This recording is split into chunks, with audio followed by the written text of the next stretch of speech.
Messi একটি নাম, একটি ইতিহাস। ২০২২ সালের কাতার বিশ্বকাপ জয়ের পর থেকেই প্রশ্ন উঠছে, মেসিকে কি আমরা ২০২৬ বিশ্বকাপেও দেখতে পাবো?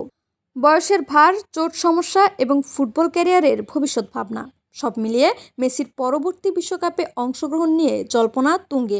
তবে কি তিনি নিজের শেষ বিশ্বকাপটি ইতিমধ্যে খেলে ফেলেছেন, নাকি আরও একবার মাঠ কাঁপাবেন? আর্জেন্টিনার কোচ লিওনেল স্কালোনি সম্প্রতি ইঙ্গিত দিয়েছেন যে মেসির ২০২৬ বিশ্বকাপে খেলার সম্ভাবনা উড়িয়ে দেওয়া যাচ্ছে না। স্কালোনি বলেন, মেসি এখনও ফুটবলের জন্য ক্ষুধার্ত। তার ফিটনেস এবং আগ্রহ থাকলে আমরা তাকে দলে স্বাগত জানাবো। তবে মেসির সিদ্ধান্ত এখনও অস্পষ্ট। ব্যক্তিগতভাবে তিনি একাধিকবার বলেছেন তিনি ভবিষ্যৎ নিয়ে ভাবছেন না, বরং এক ম্যাচ করে এগোতে চান। ইন্টার মিয়ামিতে খেলতে গিয়ে কিছু চোট সমস্যায় পড়লেও তিনি এখনও বিশ্বমানের পারফরম্যান্স দেখাচ্ছেন। বিশ্বকাপের বছর মেসির বয়স হবে ৩৯।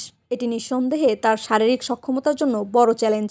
তবে মেসির খেলার ধরন, মাঠে তার উপস্থিতি, অভিজ্ঞতা এবং দক্ষতা তাকে অনন্য করে তোলে। ফুটবল বিশেষজ্ঞরা বলছেন, মেসি যদি ২০২৬ বিশ্বকাপে খেলেন তবে হয়তো পুরো ৯০ মিনিট না খেললেও গুরুত্বপূর্ণ ম্যাচগুলোর মোড় ঘুরিয়ে দেওয়ার ক্ষমতা থাকবে তার হাতে। ২০২৬ বিশ্বকাপ কি মেসির বিদায়ী মঞ্চ হবে, নাকি আরও একবার বিশ্বকে তাক লাগিয়ে দেবেন তিনি? সিদ্ধান্ত এখনও মেসির হাতে। তবে ফুটবল প্রেমীরা এখনও স্বপ্ন দেখছে আর্জেন্টিনার ১০ নম্বর জার্সিটি আবারও একবার বিশ্বকাপের মঞ্চে উজ্জ্বল হয়ে উঠবে।